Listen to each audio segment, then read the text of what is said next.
नमस्कार, आप देख रहे हैं अपराजिता संदेश और मैं हूं आपके साथ कौशलेंद्र यादव। आज हम किसानों के खलिहान में हैं। आप लोग के जहन में एक सवाल उठता होगा कि आखिर किसानों के खलिहान में इतना सुबह में क्यों खड़े हैं। आप लोग के हम दिखाना चाहेंगे कि जो आज देश के किसानों का हालात है वो किसी से छुपा हुआ नहीं है, लेकिन उससे पहले किसान कितना कष्ट करते हैं, कितना कष्ट उठाते हैं, शायद उनको कष्टों को हम शब्दों से बयान नहीं कर सकते हैं।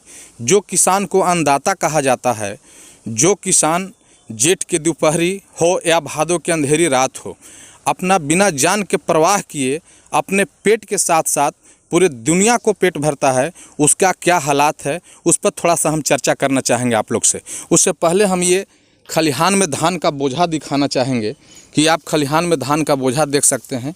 ये धान का बोझा किसानों के खलिहान में रखा हुआ है और सरकार ने तय किया था धान का रेट 1868 रुपये कि किसानों को धान को खरीदा जाएगा ये मूल्य पे।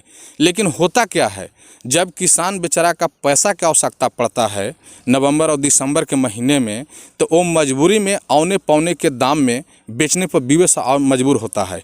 इसलिए कि ये ठंड के मौसम में उनके बच्चे के वस्त्र लेना है, तो बच्चे को फ़ी देना है, को शादी करना है, तो जो धान रोपते समय जो महाजन लिए थे सेठ साहूकारों से, उनको देना पड़ता है। चूँकि उनको तय रहता है कि जब आप धान काटेंगे तो धान बिक्री करके हमको धान दें या फिर पैसा दें या धान दें, वो मजबूरी में बेचता है। और सरकार को पैस कब चालू होती है, जब किसान अपना औने पौने में धान बेच देते हैं। उसके बाद हम थोड़ा सा आप लोग के झलक दिखाना चाहेंगे कि किस तरह से बेचारा किसान अपने खेत और खलिहान को रखवाली करता है। कैमरामैन हम चाहेंगे कि चलें, आगे चलें।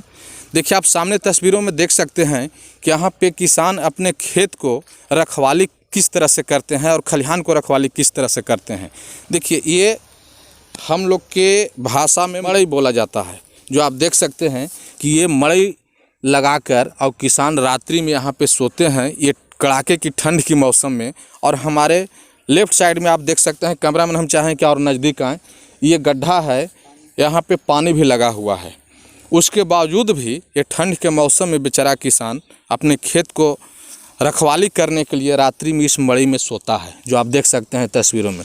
और उसके बाद ये किसानों को जो मेहनत लगता है, जो मजदूरी लगता है, और हम चाहेंगे कि आगे आइए और जो धान का यहाँ पे बोझा रखा हुआ है दिखाना चाहेंगे, उसके अनुसार सरकार मूल्य नहीं देती है और नहीं समय पे धान को खरीदारी करती है, जिसको लेकर देश के किसान आज कृषि बिल को लेकर पूरे देश के किसान और दिल्ली के बॉर्डर पर सरकार के विरोध में खड़े हैं। और सरकार उन किसानों को, उन अन्नदाताओं को, जो बेचारा अपने पेट के साथ साथ पूरे दुनिया को पेट भरता है, उन किसानों पर पानियों को बौछार कर रही है, उन पे लाठियां चार्ज कर रही है, उन पे आंसू गैस के गोले छोड़े जा रहे हैं। उसी मुद्दे पर बात करने के लिए आज हमारे साथ मौजूद हैं राजद मुख्य प्रवक्ता सह मीडिया प्रभारी उदय भारतीय जी। उदय भारतीय जी, आपसे हम जानना चाहेंगे कि हमारा देश कृषि प्रधान देश कहा जाता है और 80% लोग कृषि पर ही आश्रित हैं। आज ये कोरोना काल और ये ठंड के मौसम में दिल्ली के बॉर्डरों पर किसान धरना क्यों दे रहे हैं, परेशान क्यों हैं? आपको मैं बता देना चाहता हूँ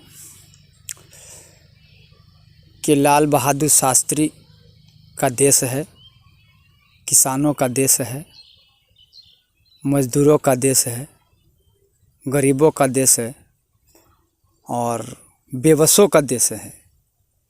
इस देश में 70% किसान रहते हैं और किसान का सारा पारिवारिक खर्च, बच्चों को पढ़ाने का शैक्षणिक खर्च, बच्चियों को शादी ब्याह, बाल बच्चे को सारा तंत्र को कपड़ा लत्ता और पूरी स्वास्थ्य चेकअप से लेकर के सारा खर्च किसान अपना फसल पर निर्धारित रखता है और उसी पे भरोसा करता है। लेकिन जब किसान को बीज लेने की बात आती है, खाद लेने की बात आती है, रोपाई देने की बात आती है, डीजल लेने की बात आती है, आप डीजल का रेट देख लीजिए। पेट्रोल और डीजल दोनों में कोई आपको अंतर नहीं पड़ता है। और आप चले जाइए डीजल के लिए रेट, या आप चले जाइए, किसान जाता है अपना धान, आज फसल उगाए हुए हैं सारे व्यापारियों को, और व्यापारी से नगद कैश ले करके अपना खेती में, बीज में और रुपाई में, कोड़ाई में, सब में अपना पैसा इन्वेस्ट करता है। किसान ये बात बोलता है कि जब मेरा फसल होगा तो हम बेच करके आपको देंगे, लेकिन जब किसान अपना फसल को बेचता है उस समय सरकार के पास कोई रेट नहीं होता है, औने पौने दाम में। आज देख लीजिए, मोदी जी का सरकार है, सेंट्रल डिक्टेटरशिप चला रही है पूरे देश में। अंग्रेज़ भी नहीं चलाता था जिस तरह से केंद्र सरकार देश की जनता पर डिक्टेटरशिप चला रही है, इस तरह से अंग्रेज़ भी नहीं चलाता था। और जब किसान धान को, गेहूँ को, आलू को, प्याज को उपजाता है और बेचने जाता है, उस समय बाज़ार में सरकार रेट नहीं खोलती है।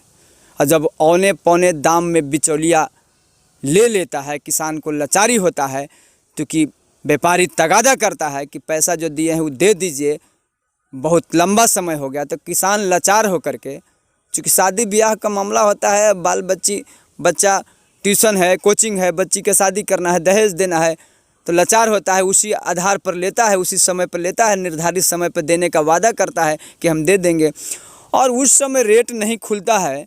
और जब किसान के पास से आलू का फसल, प्याज का दर और धान का दर जब निकल जाता है, जब औने पौने दाम में बिचौलिया ले जाता है, आज देखिए 1800 समथिंग रेट सरकार खोले हुए है, लेकिन पैक्स में और कोऑपरेटिव में लिया नहीं जा रहा है। सच्चाई यही है, आप किसी भी किसान से पूछ लीजिए, और लिया नहीं जा रहा है, उसको परेशान किया जा रहा है, दौड़ाया जा रहा है। अब पता है कि यही नवंबर दिसंबर में लगन चल रहा है, बाल बच्चा, बेटी रोटी का शादी है, कोई सुनने वाला नहीं है, सरकार सुनने वाला नहीं है। जनवरी फरवरी मार्च तक शादी ब्याह खत्म हो जाएगा, उसके बाद कोऑपरेटिव में और किसान का सरकार कहेगा कि धान लेंगे, तो उस समय अभी तो 1300 रुपया ले रहा है, 11-13 के बीच में ले रहा है, और 11-13 के बीच में ले करके अब सब स्टॉक कर लेगा। और तब जब पूंजीपतियों के हाथ में, जो सरकार के बिचौलिया हैं, उसके हाथ में जब किसान का फसल चल जाता है, तब सरकार, जो सेंट्रल में बैठा हुआ सरकार है, अपने आला अधिकारी को कहता है कि अब धान लो, अब उसी को लो जो मेरे लिस्ट में टारगेट हैं, और उससे फिर वो लिया जाता है, और उसको मोटी रकम, किसान को मोटी रकम नहीं दिया जाता है, बिचौलिया को मोटी रकम दे करके अब फसल को खरीद लिया जाता है। तो ये बिचौलिया लगा करके सरकार, खास करके सरकार, किसान को ध्वस्त कर रहा है, किसान को हत्या करने पर मजबूर कर रहा है, किसान को रौंदने का काम कर रहा है। ये केंद्र सरकार का गलत नीतियों के कारण किसानों को दोहरी नीति झेलना पड़ रहा है। 8 दिसंबर को किसानों ने ऐलान किया है पूरे भारत बंद का, उसमें आपकी पार्टी का क्या भूमिका रहेगी? देखिए, किसान लाचार होकर के, ऐसा भी नहीं है, क्योंकि खेत में मेहनत करता है, शरीर से मेहनत करते करते किसान टूट जाता है। जब उसका मूल समर्थन फसल का नहीं मिलता है, तो बाध्य हो करके उस सरकार के खिलाफ सड़क पर उतरता है।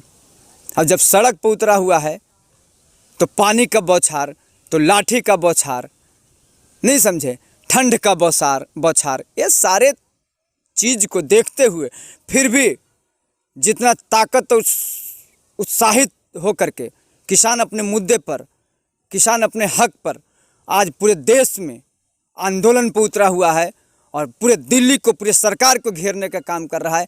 लेकिन केंद्र सरकार और केंद्र सरकार के नेतृत्वकर्ता कान में तेल डाल करके सोए हुए हैं। जैसे आपको बता दें कि पहले भी एक कहावत था कि रोम जल रहा है और नीरो बंसी बजा रहा है, तो नरेंद्र मोदी जी का यही काम है। पूरे देश जल रहा है, पूरे देश आंदोलन पर है, पूरे किसान आंदोलन पर है, और नरेंद्र मोदी कान में तेल डाल करके और सोए हुए हैं और नज़ारा देख रहे हैं धृतराष्ट्र की तरह। ये धृतराष्ट्र हैं, गरीबों के लिए धृतराष्ट्र हैं और किसानों के लिए धृतराष्ट्र हैं, और इसके खिलाफ पूरा देश एक मुश्त से आंदोलन पर उतरा हुआ है। और उसमें खास करके मेरी पार्टी और मेरे नेता आदरणीय तेजस्वी यादव ने आह्वान कर दिया है कि जो ज़मीनी लड़ाई होगा, जो सच्चाई होगा, जो गरीबों के हक और हुकूक की बात होगा, किसानों की बात होगा, तो हम चुप घर में बैठने वाले नहीं हैं। हमको सत्ता नहीं चाहिए, हम आंदोलन को देश में मजबूती से रखने का काम करेंगे और सरकार के खिलाफ चरणबद्ध आंदोलन में मैं किसानों को मदद करूंगा। और हर अलायंस की पार्टी, चाहे जो गठबंधन से जितने उम्मीदवार हैं और जितने प्रत्याशी हैं और जितने पार्टियां हैं, हम लोग सारे मिल करके बहुत मजबूती से इस किसान आंदोलन को समर्थन करेंगे। क्योंकि तेजस्वी यादव का नारा है और हमारे जितने गठबंधन के नेता हैं, हम उनसे आग्रह भी है कि आप इसको बढ़ चढ़ के भाग लीजिए, किसानों को हक दिलाने का काम कीजिए। आपसे मेरा आखिरी सवाल होगा, कुछ लोग सोशल मीडिया पे सवाल उठा रहे हैं कि जो किसान का नहीं वो हिंदुस्तान का नहीं, यानी सरकार पे सवाल उठा रहे हैं, आपको क्या लगता है? देखिए, सरकार हिंदुस्तान विरोधी है। जो सरकार आज है वो हिंदुस्तान विरोधी है, लोकतंत्र विरोधी है, और सामाजिक समरसता विरोधी है। चूँकि स्वयं केवल जो सत्ता में बैठे हैं और केंद्र सरकार में नरेंद्र मोदी जी, वो केवल हर क्षण हर पल वो सोचते हैं कि बीजेपी का पूरे देश में सत्ता हो जाए। कहाँ गैर बीजेपी का सरकार है उसको कबाड़ के फेंकना है, कहाँ विरोधी है उसको जेल भेजना है, कहाँ मेरे अगेंस्ट में कोई आवाज़ उठा रहा है उसको सीबीआई के तहत जेल में डाल देना है। तो ये सरकार किसान विरोधी है, जन विरोधी है, लोकतंत्र विरोधी है। और जनता भी समझ नहीं रही है।